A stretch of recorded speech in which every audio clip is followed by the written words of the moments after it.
Good evening everyone. स्वागत और अभिनंदन आप सभी का नॉलेज प्लस बांसवाड़ा के यूट्यूब चैनल पर। मित्रों, कल हमने भौतिक एवं रासायनिक परिवर्तन के पार्ट 1 को देखा था। उसमें हमने भौतिक परिवर्तन के सारे एग्जाम्पल और भौतिक परिवर्तन को पूरा डिटेल से देख लिया था और हमने अच्छे से समझ लिया था। अगर आप मेरे भाई आप इस चैनल पर पहली बार जुड़ रहे हैं तो चैनल को सब्सक्राइब करना और इस वीडियो को देखने से पहले जो भौतिक और रासायनिक परिवर्तन का जो पहला वीडियो आया है उसको जरूर देखना। मेरे भाई, हमने एक्सप्रेस साइंस एक्सप्रेस के नाम से हमने जो CET 10+2 और ग्रेजुएशन के लिए जो हमने ये मुहिम शुरू की है, ये मुहिम आपके लिए बहुत फ़ायदेमंद होगी, बहुत ज़्यादा फायदेमंद होगी। क्योंकि दोस्तों, उस सेशन के अंदर हमने ऐसी कोई चीज़ें छोड़ी नहीं है। सबसे बड़ी बात तो ये कि आज तक जितने भी एग्ज़ाम्स हुए हैं उसमें जितने भी प्रकार के क्वेश्चन पूछे गए हैं, जो जो एग्जाम्पल पूछे गए हैं, इस क्लास में हमने सारे के सारे एग्जाम्पल ऐड किए हैं। MCQ और थ्योरी के माध्यम से हमने इस पूरी क्लास को सजाया है। आप देख सकते हो हमने किस प्रकार से इस क्लास को इतना सजाया है जिससे आप लोगों के दिमाग में ये चीज़ें फिट हो सके और आपको समझ में आ सके। तो हमारी साइंस एक्सप्रेस के नाम से कोई सीरीज हमने शुरू की है, तो उसको बहुत ज़्यादा सपोर्ट करें मेरे मित्र और चैनल को सब्सक्राइब करें। नॉलेज प्लस बांसवाड़ा के परिवार के साथ आप जुड़ें। आपको वास्तविक में सच्चे दिल से बता रहा हूँ, बहुत अच्छा आपको फ़ायदा होने वाला है। तो मेरे भाई, हम शुरू करते हैं आज का हमारा सेशन। चैनल को सब्सक्राइब कर लेना और इस क्लास को शेयर जरूर करना मेरे भाई, क्योंकि हमारी मुहिम नई है।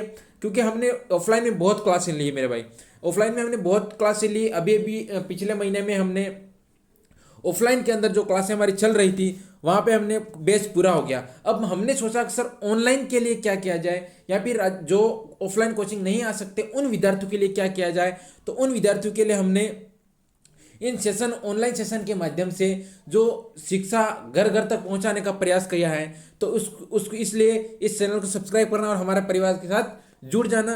तो हम हमारी मुहिम यहाँ पे हमारा जो सेशन है वो शुरू करते हैं। जुड़ जाइए एक बार। तो हम आज कल पढ़ा था भौतिक परिवर्तन, आज हम रासायनिक परिवर्तन, उत्प्रेरक, ऑक्सीकरण और अपचयन अभिक्रिया, ये इतना हमारे, क्योंकि सिलेबस में क्या क्या लिखा हुआ आपको पता है। क्या लिखा हुआ है? भौतिक एवं रासायनिक परिवर्तन, उत्प्रेरक और ऑक्सीकरण और अपचयन अभिक्रिया, इतनी चीज़ें और इतनी चीज़ें हमको पढ़नी है। हमको ज़्यादा कंटेंट फालतू का इधर उधर से ढूंढ के नहीं पढ़ना। जो चीज़ें हमको पूछी गई वही हमको पढ़नी है। दोस्तों, बिना बातें किए हुए हम हमारे सेशन को शुरू करते हैं। और पहली स्लाइड में जो लिखा हुआ रासायनिक परिवर्तन, रासायनिक परिवर्तन, रासायनिक परिवर्तन ऐसा परिवर्तन जिनमें नए पदार्थ बन जाते हैं। दोस्तों, क्या होते हैं? नए पदार्थ बनते हैं। दोस्तों, हमने देखा कि बर्फ को पिघला दिया, पानी बन गया, और पानी को वापस जमा कर हमने बर्फ बना दिया। मेरा भाई, नया पदार्थ बना क्या? नहीं बना। लेकिन मेरा भाई, आप ये करोगे कि एक कागज को जला दोगे। क्या एक कागज को आप जला दोगे मेरे दोस्त, तो वो कागज जल के धुआं बन जाएगा। लेकिन मेरे वीर, अपन ये कर सकते हैं क्या कि जला हुआ जो धुआं है उस धुएं को हम वापस कागज बना सकते हैं क्या? नहीं बना सकते मेरा भाई। वो अनुत्क्रमणीय अभिक्रिया है, उत्क्रमणीय नहीं होती मेरे वीर। ये एक ही दिशा में चलती है। रासायनिक अभिक्रिया क्या होती है मेरे भाई? एक ही दिशा में चलती है। ये प्रश्न कई बार पूछा होता है। और भौतिक परिवर्तन होते हैं मेरे दोस्त, वो दोनों ओर चलते हैं। यानी कि हमने जो कागज को बीच में तोड़ा उसको वापस जोड़ा जा सकता है मेरे भाई। उसको हमने जलाया नहीं है, हम वापस कागज को प्राप्त कर सकते हैं। तो वो तो होता है भौतिक परिवर्तन। लेकिन जो चीज़ हम वापस प्राप्त नहीं कर सकते मेरे वीर, वो होता है रासायनिक परिवर्तन। और रासायनिक परिवर्तन एक ही दिशा में होता है। एक दिशा में क्यों होता है मेरे भाई? एक दिशा में इसलिए होता है क्योंकि उसको हम वापस प्राप्त नहीं कर सकते और भौतिक परिवर्तन में हम वापस प्राप्त कर सकते हैं मेरे दोस्त। तो हमने आगे देखते हैं, रासायनिक परिवर्तन में मूल पदार्थ का रासायनिक संगठन और उसकी अनुसंरचना बदल जाती है मेरे भी, क्या होती है, बदल जाती है, क्योंकि हमने पहले कागज को जलाया और कागज जलने के बाद वो धुआं बन गया मेरे वीर। हमने कोयला को जलाया, कोयला के बाद कोयला भी धुआं बन गया, वो CO2 में बदल गया, तो उसको वापस कोयला बनाना नामुमकिन है मेरे भाई। इसलिए ये क्या होती है सर, ये होती है रासायनिक संगठन, उसकी अनुसंरचना बदल जाती है मेरे वीर, वही पहले वाली संरचना नहीं रहती मेरे भाई। आगे हम देखते हैं दोस्त, आगे हम देखते हैं आगे क्या लिखा हुआ है कि रासायनिक परिवर्तन गैर उत्क्रमणीय होती है।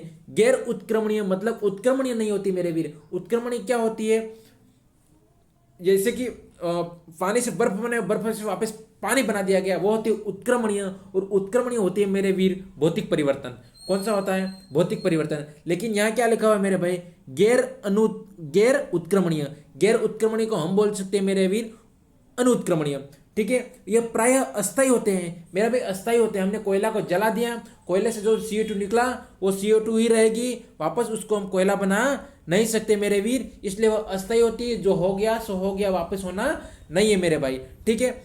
इसमें द्रव्यमान परिवर्तन नहीं होता है। क्या परिवर्तन नहीं होता है मेरे भाई, द्रव्यमान परिवर्तन नहीं होता, ठीक है। तो हम आगे बढ़ते हैं। अब हमारे पास एक क्वेश्चन है ना, हमारे पास एक क्वेश्चन है कि निम्नलिखित में से कौन सी प्रक्रिया एक रासायनिक परिवर्तन है। कौन सा परिवर्तन है मेरे भाई, रासायनिक परिवर्तन है। मैंने आपको बता दिया दोस्त कि ऐसी चीज जिसको हम वापस प्राप्त नहीं किया जा सकता उसको हम रासायनिक परिवर्तन बोलते हैं मेरे भाई। यह होता है, क्या होता है, अस्थायी होता है मेरे वीर। क्या होता है, अस्थायी होता है। अब देखना मेरे भाई, एक एक ऑप्शन को देखना। भोजन का पचना मेरे भाई, भोजन हमने खाया, भोजन हमारे पेट में जाके पच गया, क्या मेरे भाई इसको हम वापस रोटी बना सकते हैं, नहीं बना सकते। मतलब भी कौन सा है ये, रासायनिक परिवर्तन। चीनी का पानी में घुलना मेरे भाई, चीनी का पानी में घुलना, किस में घुलना सर, पानी में घुलना। सर हमने चीनी को पानी में घोल दिया, ठीक है, घोल दिया, उसको हमने वापस पानी और चीनी को अलग कर सकते हैं, बिल्कुल किया जा सकता है मेरे भी। उसको चढ़ाओ, तपेले में डालो और रखो अपने गैस पे भाई साहब। चीनी और पानी को वापस हम, क्योंकि पानी को हम उड़ा सकते हैं मेरे भाई, भाप बना सकते हैं और हम चीनी वापस बचा सकते हैं। मोम का पिघलना, मोम का पिघलना, मोम पिघल रही है, मोम पिघल रही है, उसको एल्यूमिनियम को पीट कर फॉयल बनाना, तो रासायनिक परिवर्तन है। तो कौन सा है, भोजन का पचना, है ना। इनको वापस ऐसा कैसा, क्योंकि एल्यूमिनियम को पीट कर फॉयल बनाना, यानी किसी भी चीज को पीट कर हम एक सदर बना दे, तो वो तो भौतिक परिवर्तन हुआ, उसमें कुछ परिवर्तन हुआ क्या, उसको वापस बना सकते हैं, ये चीज है। तो ठीक है, आपको मेरे हिसाब से आपको ये प्रश्न बहुत अच्छे तरीके से समझ में आ गया मेरे वीर। इसके अंदर उत्तर नंबर 1 हो जाएगा। दोस्तों हम एक प्रश्न के पीछे में इतना टाइम क्यों ले रहा, क्योंकि अभी शुरुआत है मेरे भाई, और शुरुआत में आपको इतनी चीजें समझानी बहुत जरूरी है। क्योंकि मेरे भाई कुछ लोग साइंस से आते हैं तो उनको तो ये चीज़ें समझ में आ जाती हैं, लेकिन कुछ मेरे भाई और बहन जो छोटे छोटे हैं, जो अभी भी 12वीं पास की और उन्होंने 18 साल एज होने के बाद CET का फॉर्म भरा है, उन बेचारे भाइयों बहनों को क्या होता है कि वो चीज़ें समझ नहीं पाते हैं, और साइंस में पढ़े हुए तो और समझ में आ जाती हैं। लेकिन मेरे भाई बहन जो साइंस के अंदर बहुत कमजोर हैं, उन्होंने इतिहास या राजनीतिक लेके अभी CET का एग्जाम दे रहे हैं, तो उनके लिए तो मेरे भाई समझना बहुत जरूरी है, इसलिए मैं हर एक चीज़ समझा रहा हूँ। अब देखना मेरे वीर, ये इतने इंपॉर्टेंट एग्जाम वाले हैं, ये एग्जाम प्रत्येक, इसमें से कोई ऐसा एग्जाम्पल नहीं है जो एग्जाम में पूछा नहीं गया मेरे भी, है ना। RMSSB और RSSB और RPSC के द्वारा सारे के सारे पूछे गए एग्जाम्पल है। और इसके बाद आपको और बताऊं, मैं जितने एग्जाम्पल बन सकते थे वो भी मैंने वापिस बनाए हैं। तो आपको पूरा देखना है, सेशन लास्ट से एंड तक देखना है। तो अपन देखेंगे कि रंग में परिवर्तन होना, किसमें होना, रंग में परिवर्तन होना।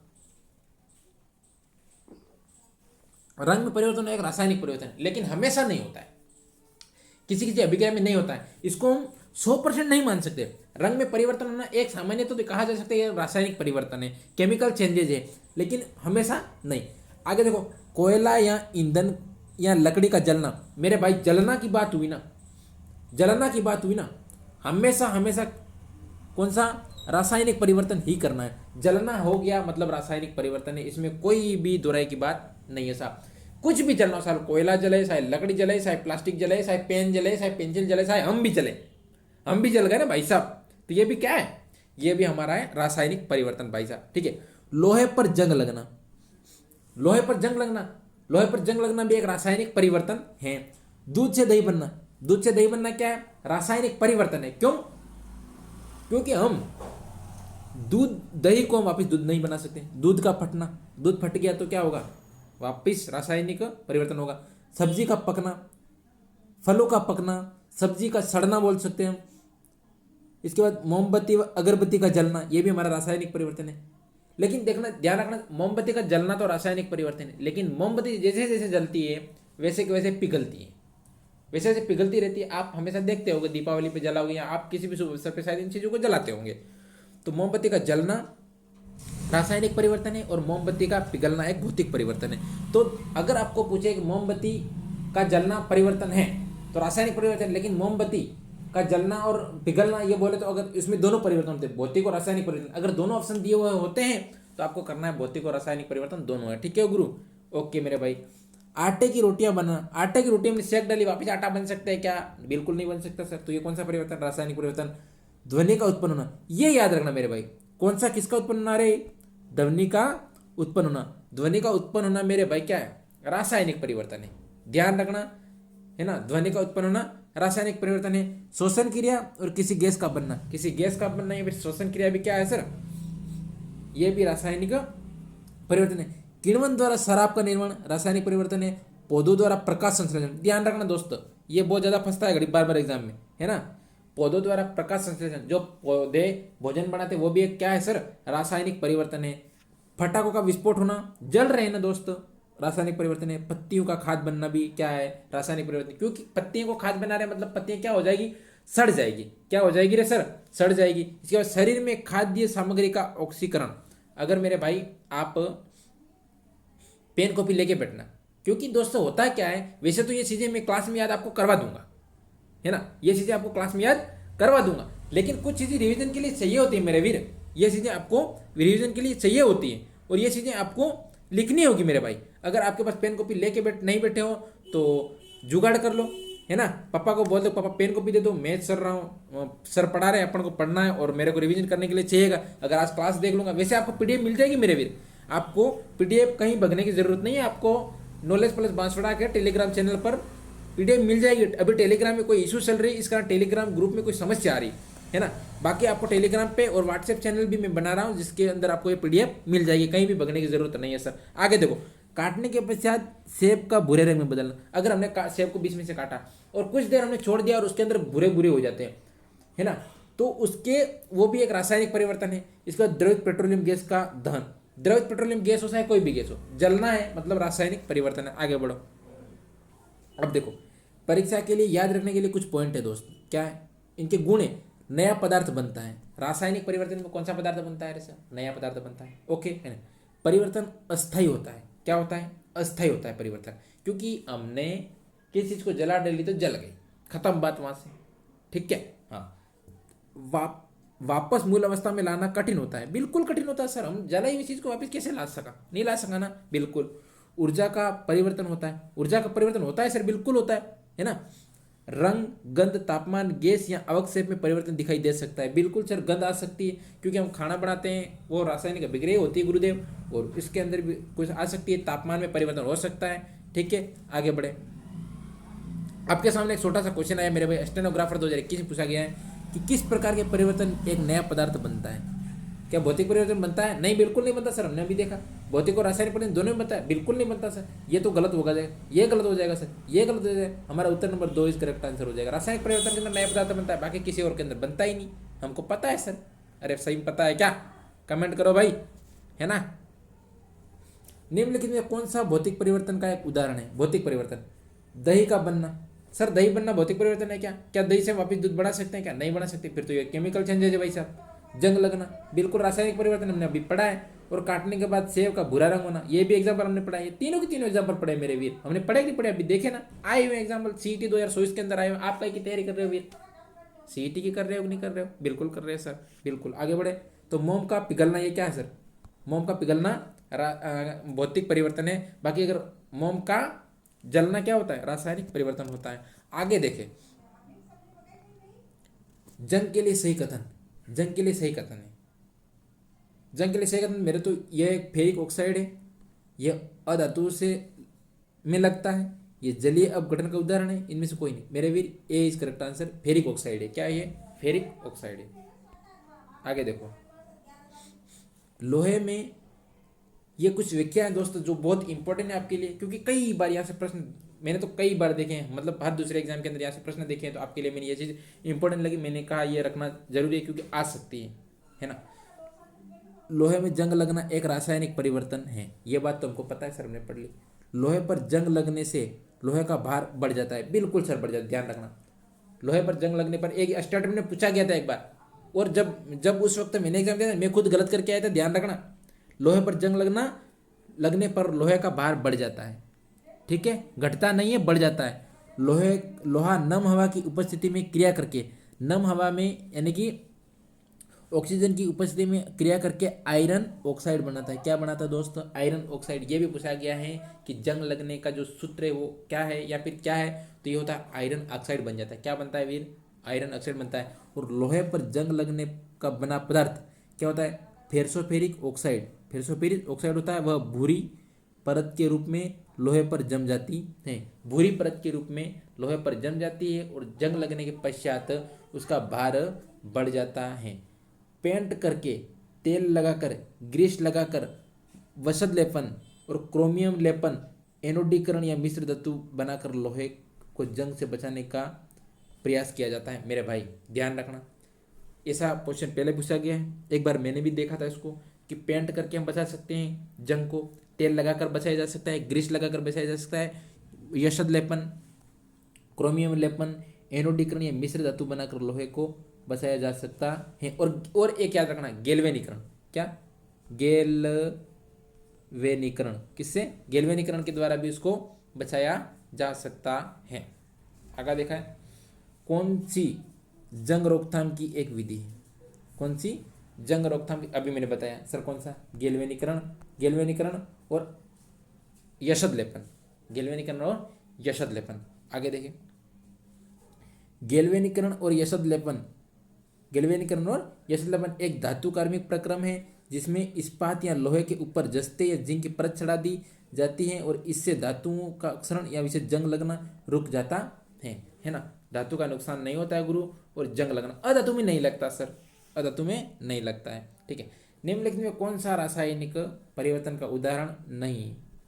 लोहे पर जंग लगना रासायनिक परिवर्तन है, बिल्कुल है सर, हमको पता है। दही का जमना, बिल्कुल है सर।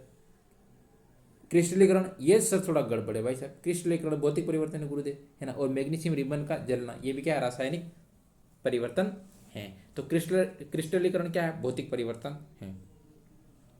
आगे देखा जाए, आगे देखना, और मैंने कुछ एग्जाम्पल लिए हैं, और मैंने कुछ एग्जाम्पल लिए हैं। भोजन सामग्री का बासी होना क्या है? भौतिक परिवर्तन है। कोयले, ईंधन या लकड़ी का जलना भी क्या है? भौतिक परिवर्तन है। द्रवित पेट्रोलियम गैस का दहन भी क्या है? भौतिक परिवर्तन है। लोहे पर जंग लगना भी क्या है? भौतिक परिवर्तन है। काटने के पश्चात सेब का भूरे रंग बदलना भी क्या है? भौतिक परिवर्तन है। आए हुए एग्जाम्पल है, जंग लगना भी, ये भी आया हुआ है, ये भी आया हुआ है। दूध से दही बनना, दूध का फटना, है भौतिक परिवर्तन है। श्वसन क्रिया, ये भी आया हुआ है। सब्जी का पकना, फलों का पकना, ये भी भौतिक रासायनिक परिवर्तन है। पत्तियों का खाद बनना, ये भी रासायनिक परिवर्तन है। मोमबत्ती अगरबत्ती का जलना, ये भी रासायनिक परिवर्तन है। पौधों द्वारा प्रकाश संश्लेषण, ये भी आया हुआ क्वेश्चन है ना। पौधों द्वारा प्रकाश संश्लेषण, ये भी रासायनिक परिवर्तन है। औषधि, प्लास्टिक या अपमार्जकों का बनना भी एक रासायनिक परिवर्तन का उदाहरण है। आगे देखिए, आगे देखो तो ज्वलनशीलता पदार्थ में जलने के गुण, जैसे लकड़ी का जलना, पेट्रोल का जलना, डीजल का जलना। देखो, अगर रासायनिकता के गुण अगर देखा जाए, रासायनिक गुण देखा जाए, तो पहले होता है ज्वलनशीलता। दोस्तों जलना तो हमको पता है रासायनिक है, ये बिल्कुल कोई दिक्कत नहीं। लकड़ी का जलना, पेट्रोल का जलना, डीजल का जलना, ईंधन का जलना, किसी का भी जलना, लकड़ी का जलना, हमारे बिस्तर जलना, हम भी जल जाए, तो ये हमारे क्या है सर? रासायनिक परिवर्तन। एक होता है अपचयन, ऑक्सीजन का हटना और हाइड्रोजन का जुड़ना भी क्या है सर? अपचयन। जो गुण के अंदर पूछा जाए कि ज्वलनशीलता, अपचयन, अम्लीय क्षारीयता, अभिक्रियाशीलता या जंग लगना क्या है सर? ये सारा को सब 5 के 5 क्या है? रासायनिक गुण है। अम्लीय, अपचयन, कि ऑक्सीजन का जलना, हाइड्रोजन का जुड़ना भी क्या है सर? ये ऑक्सीजन का हटना, अगर ऑक्सीजन हट रहा है तो अपचयन, और हाइड्रोजन का जुड़ना क्या है? अपचयन है। ऑक्सीजन का जुड़ना और हाइड्रोजन का हटना, ये अपचयन नहीं है, ठीक है, ये उपचयन होता है, ठीक है, या गैर अपचयन बोल सकते हैं इसको। ठीक है। इसके बाद अम्लीय और क्षारीय। अम्ल खट्टे होते हैं, नीले लिटमस को लाल कर देते हैं, रासायनिक परिवर्तन।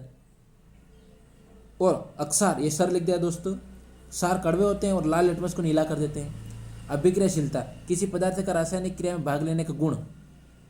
अभिक्रियाशीलता, ये भी रासायनिक परिवर्तन। जंग लगना, धातु के ऊपर जंग लगना रासायनिक परिवर्तन हमने अभी देखा है। आगे चलते हैं हम। अब देखना दोस्तों, भौतिक परिवर्तन को हमने क्लियर किया। इसके अंदर जितने भी एग्जाम्पल आ रहे थे वो भी हमने पढ़े। इसके बाद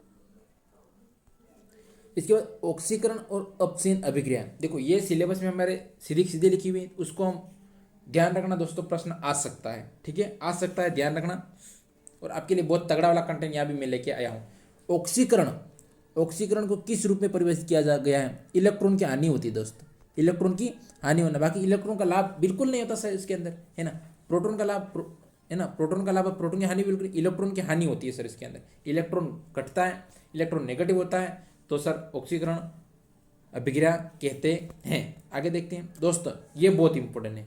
ये कंटेंट मैंने बहुत तगड़ा ढूंढ के निकाला है, और इसमें से प्रश्न अगर अपचयन और ऑक्सीकरण से अगर प्रश्न कोई बनाना चाहेगा एग्जामिनर, तो यहाँ से ही बनाएगा, ध्यान रखना। तो इस चीज़ को आप बहुत तगड़े तरीके से देख लेना, बहुत शानदार तरीके से देखना, बहुत दिमाग लगाकर देखना इन चीज़ को, कि वह रासायनिक अभिक्रिया जिसमें किसी पदार्थ का ऑक्सीजन के साथ संयोग होता है। क्या होता है? ऑक्सीजन के साथ संयोग होता है। दोस्त हमारे पास क्या है दोस्त? कार्बन है। क्या है?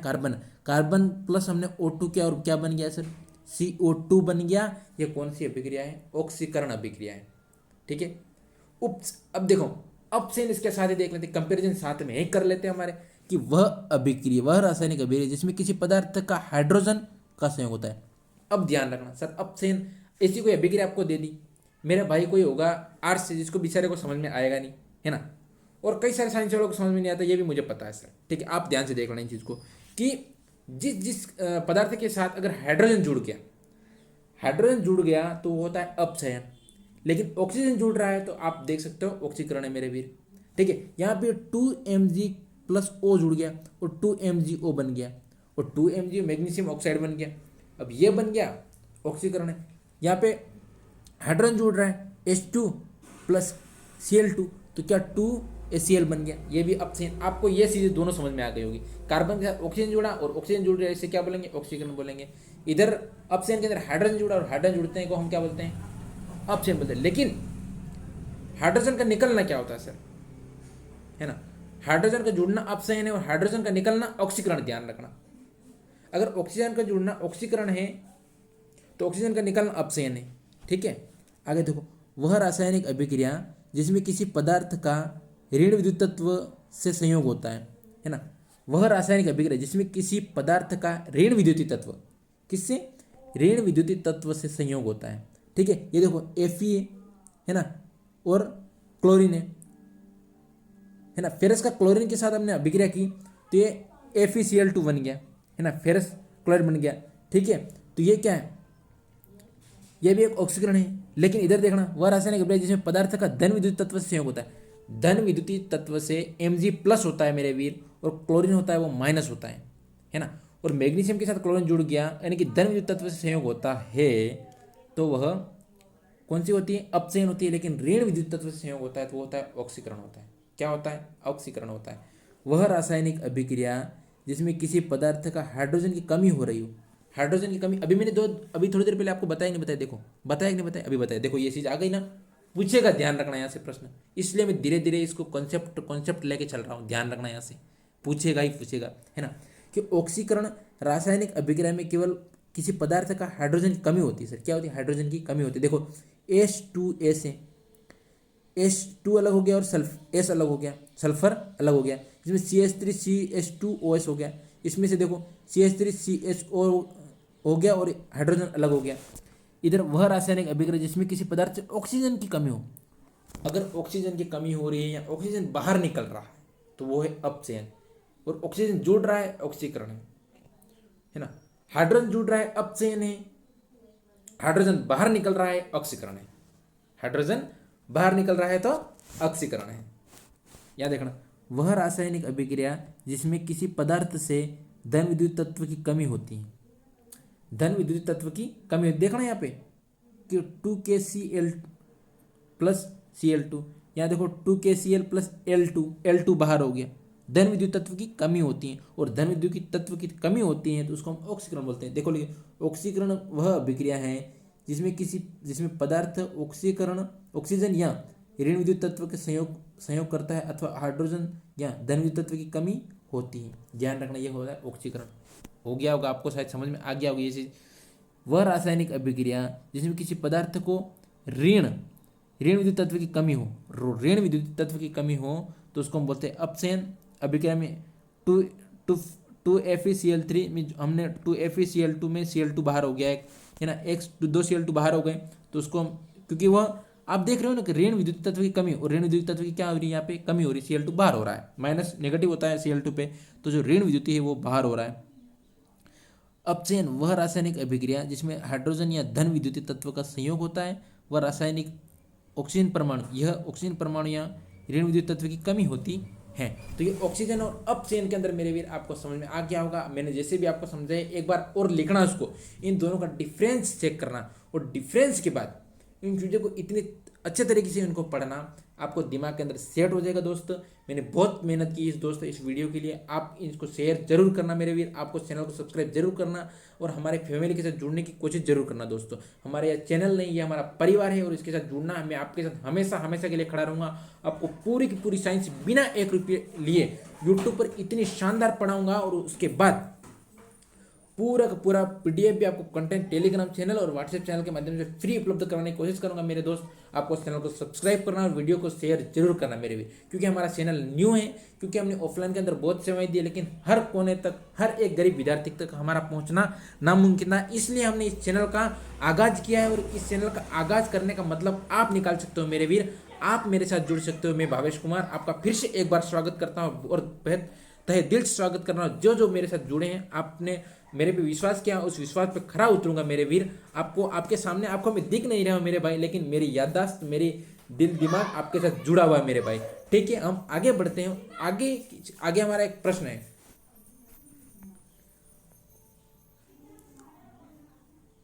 अब च्योप से अभिक्रिया के संदर्भ में किस पदार्थ से हाइड्रोजन का निष्कासन होता है? ये होता है ऑक्सीकरण से। दोस्त किससे होता है? हाइड्रोजन का निष्कासन। मैंने अभी देख के नहीं आया क्या सर? हाइड्रोजन का निष्कासन हो रहा है ना, हाइड्रोजन बाहर निकल रहा है, हाइड्रोजन बाहर निकल रहा है, और हाइड्रोजन बाहर निकल रहा है, अभी देखा ना दोस्तों, ये है ना, हाइड्रोजन बाहर निकल रहा है, तो ये तो हमारा क्या हो जाएगा? हाइड्रोजन का निष्कासन हो रहा है।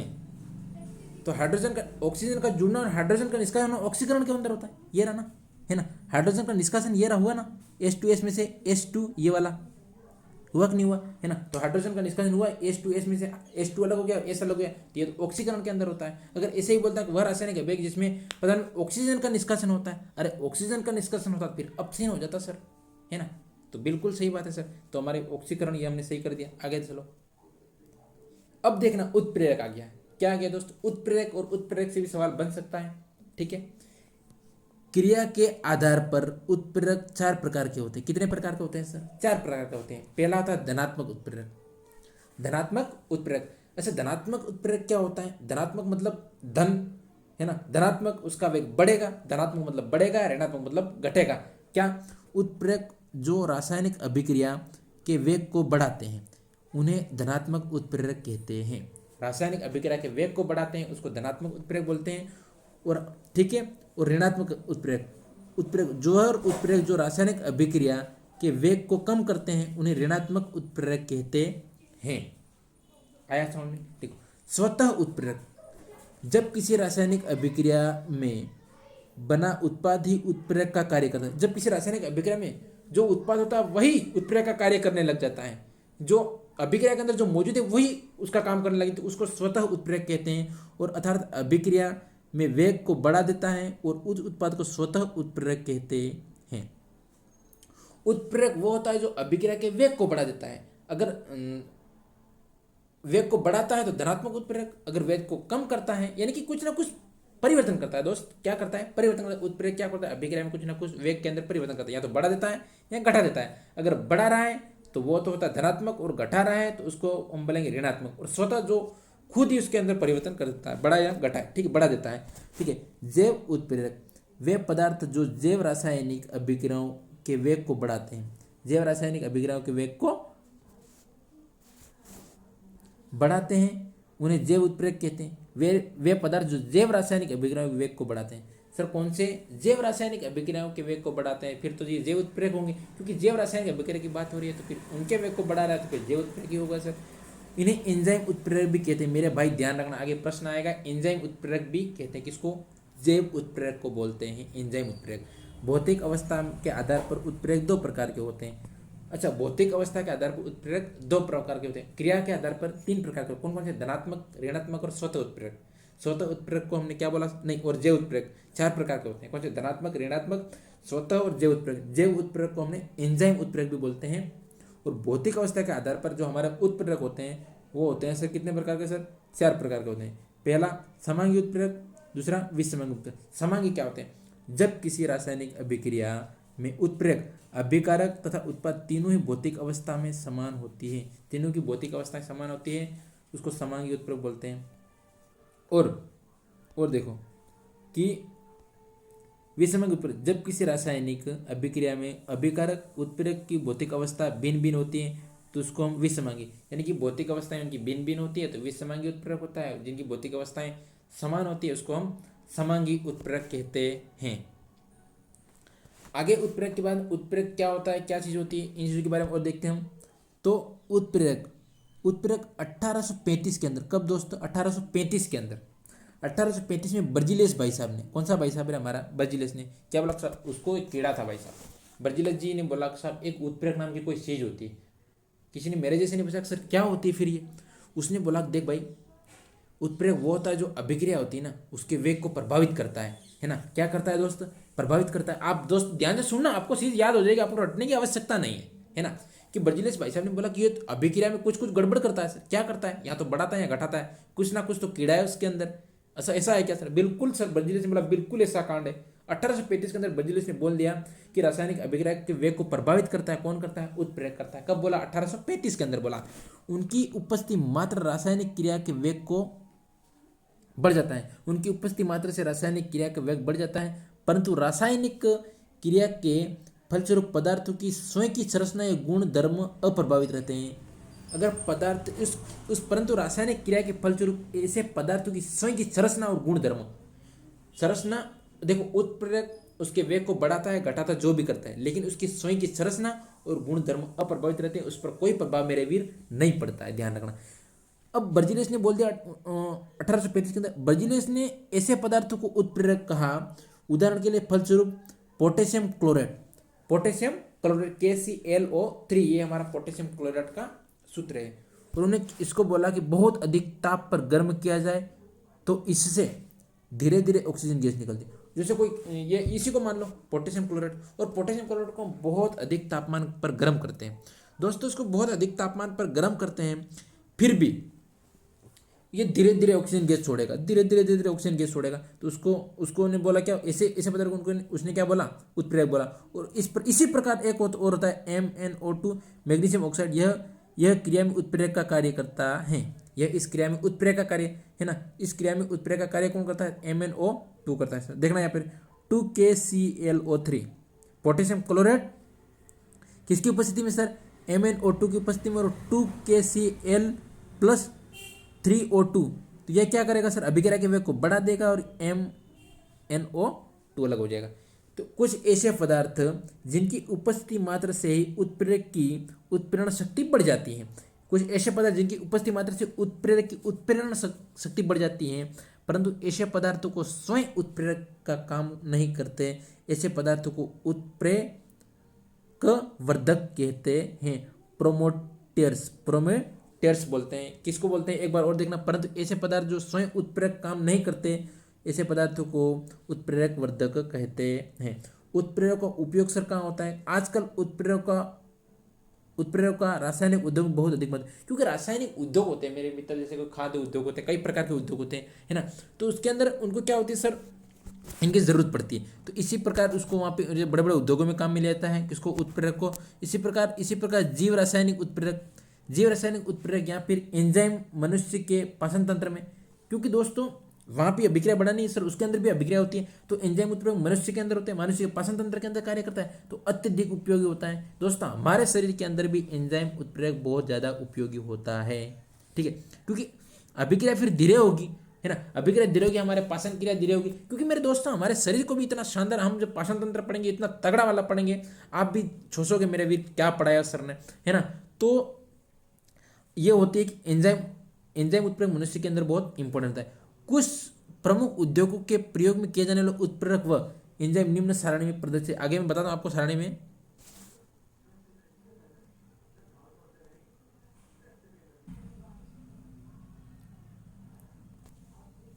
ये कौन से उद्योग में कौन सा उत्प्रेरक काम में लिया जाता है। एक उत्प्रेरक होता है सर लोहे का चूर्ण, क्या होता है, लोहे का चूर्ण। दोस्तों अमोनिया गैस बनाने की जो हेबर विधि होती है ना, अमोनिया गैस बनाने की हेबर विधि, अरे कौन सी विधि, हेबर विधि, ध्यान रखना, अरे कौन सा हेबर, खेबर नहीं दोस्त, हेबर विधि, अमोनिया बनाने की हेबर विधि होती है, ये भी पूछते हैं कई बार, है ना, अमोनिया कौन सी विधि से बनाते हैं, है ना, लोहे का चूर्ण डाल के, तो वो होता है सर हेबर विधि। अमोनिया बनने की हेबर विधि मत करना, हेबर विधि। और लोहे का चूर्ण जो होता है वो उत्प्रेरक काम में लिया जाता है। आगे वनस्पतिक तेल, दोस्तों वनस्पतिक घी होता है नहीं होता, जो डाल्डा बोलते हो तुम, कृत्रिम घी बनाना, उसमें उत्प्रेरक के रूप में निकिल का काम में लिया जाता है। क्या, निकिल। तो जो वनस्पतिक घी, वनस्पतिक तेल या बोले कृत्रिम घी बोलते हैं ना, उसमें निकल को उत्प्रेरक के रूप में काम में लिया जाता है। एक होता है दोस्त प्लेटिनम चूर्ण भी उत्प्रेरक, और प्लेटिनम चूर्ण जो उत्प्रेरक होता है ना, प्लेटिनम चूर्ण उत्प्रेरक होता है, इसको सल्फ्यूरिक अम्ल बनाने की संपर्क विधि में, सल्फ्यूरिक अम्ल बनाने की जो संपर्क विधि उसके अंदर प्लेटिनम चूर्ण का उपयोग होता है।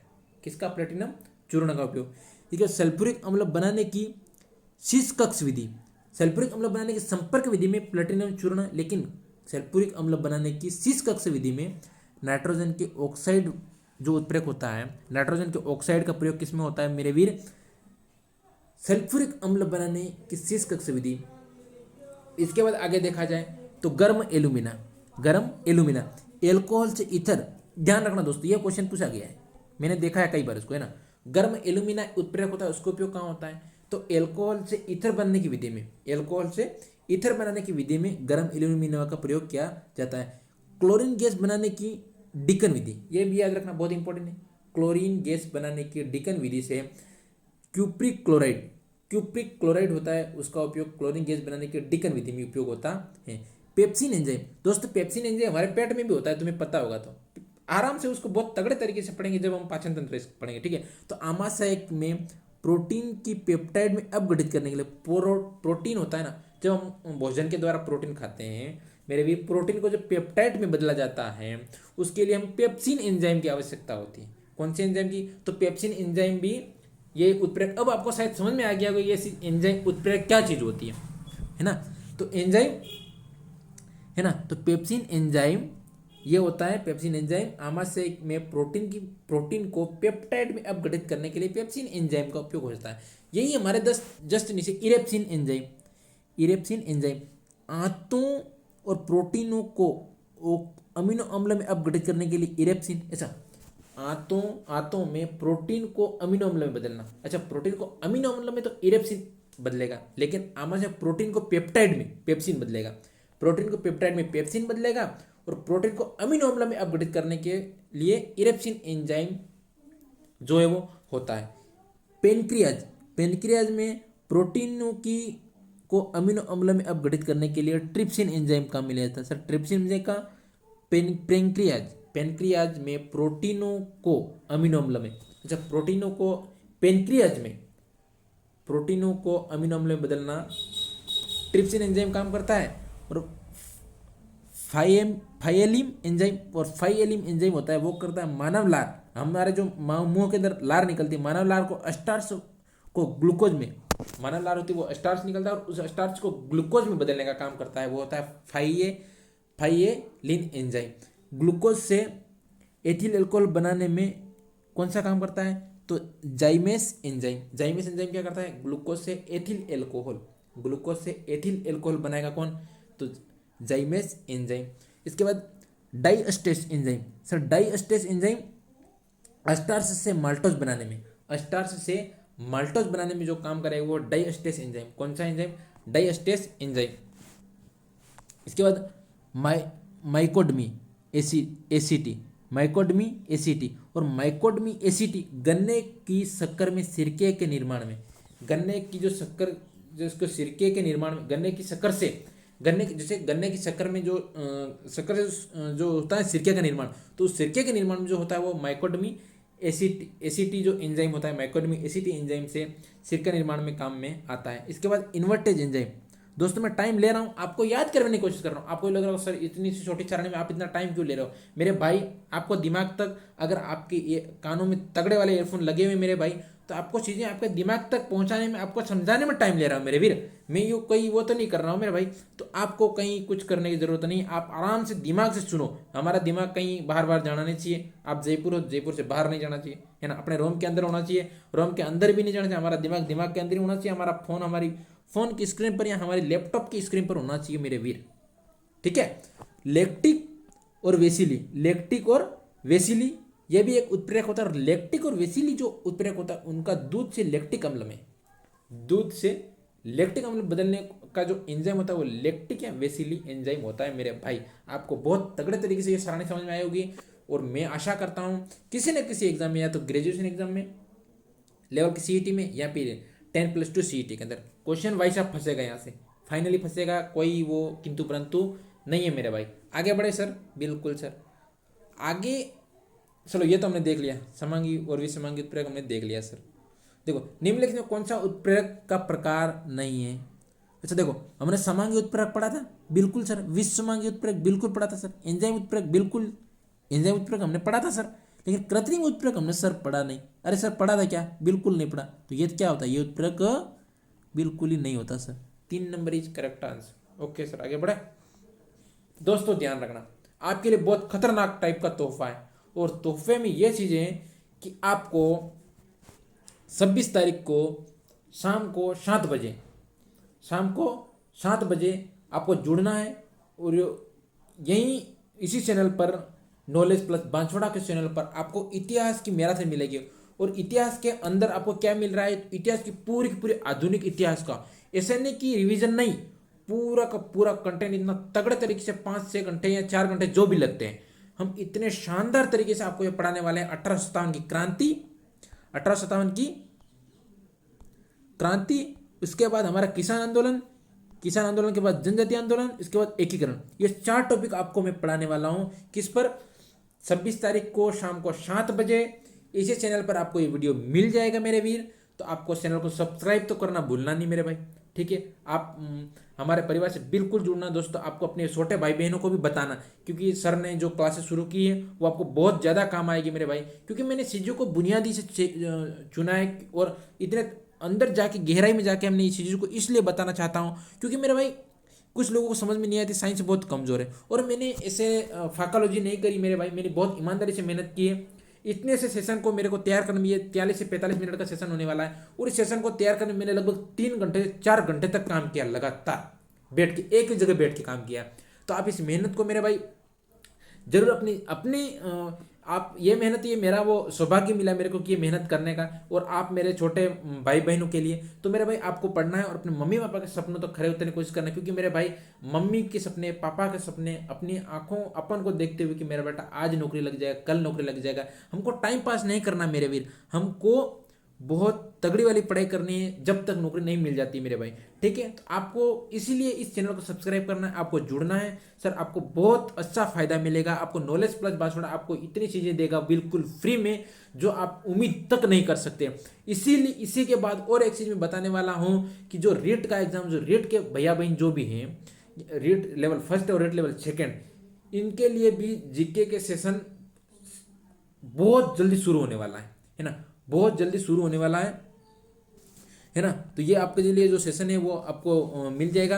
और जो रीट वाले हैं, रीट वाले भाई बहन जो भी है मेरे, और रीट वालों के लिए, रीट लेवल L1 और L2 के लिए आपको इसी चैनल के माध्यम से पूरी साइंस फ्री ऑफ कॉस्ट, कहीं से कोई पैसा किसी को 1 रुपया नहीं देना है। पूरी साइंस और पूरे 60 प्रश्न आते हैं मैथ्स और साइंस के लेवल 2 के अंदर, है ना। लेवल 2 के अंदर, L1 के अंदर भी आते हैं, है ना। लेवल 2 के अंदर होता है 60% मैथ साइंस को, पूरे 30 प्रश्नों की गारंटी इसी चैनल के माध्यम से, है ना। इतना तगड़ा वाला कंटेंट आपको देने वाला हूँ, आप सोचोगे मेरा भाई क्या सर ने दिया, क्योंकि राजस्थान के अंदर आज तक ऐसा कोई काम किया ना, आपको मैं बता दूं, क्योंकि दोस्तों मैं इतने अच्छा काम कार्य करने वाले दोस्तों को केवल जी और डी, GGD गौरव घाणेराव सर ने, गौरव कुमार घाणेराव सर ने आज तक ये काम किया है राजस्थान को पूरी शिक्षा फ्री उपलब्ध करवाने के लिए। बाकी सब ने पैसे लिए, गौरव घाणेराव सर ने आज तक कोई पैसे नहीं लिए, केवल टेस्ट सीरीज के ऊपर पैसे लगते हैं, वही लेते हैं। वो गुरु मेरे लिए बहुत बहुत ज़्यादा, मतलब उनके लिए मेरे कहने के लिए कोई शब्द नहीं मेरे भाई, है ना। तो वो सर इतने शानदार हैं। और गौरव कुमार घाणेराव सर, जिन्होंने GGD के माध्यम से पूरे राजस्थान को फ्री में शिक्षा उपलब्ध करवाई है, उनको शरणों में मेरा नमन। और इसके साथ ही मैं भी इसी प्रकार के कार्य करने के लिए आपके साथ जुड़ा हूँ। तो आपको इतना शानदार पढ़ाई करनी, साइंस इतनी बिल्कुल फ्री आप कॉस्ट मिलेगी, आपको किसी प्रकार कोई लोड लेने की जरूरत नहीं है। और इसके साथ हम हमारा सेशन को खत्म करते हैं मेरे वीर। और आपको फिर से एक बार धन्यवाद लास्ट तक एंड तक बने रहने के लिए। और इन PDF आपको मिल जाएगी, बिल्कुल शेयर करना है, और वीडियो को शेयर करना भूलना मत मेरे दोस्त, है ना। नया चैनल है, आपको ही अपना परिवार समझ के उसको बहुत आगे बढ़ाना है। इसी के साथ धन्यवाद, थैंक यू, बहुत बहुत धन्यवाद आप सभी का। जय हिंद, जय भारत।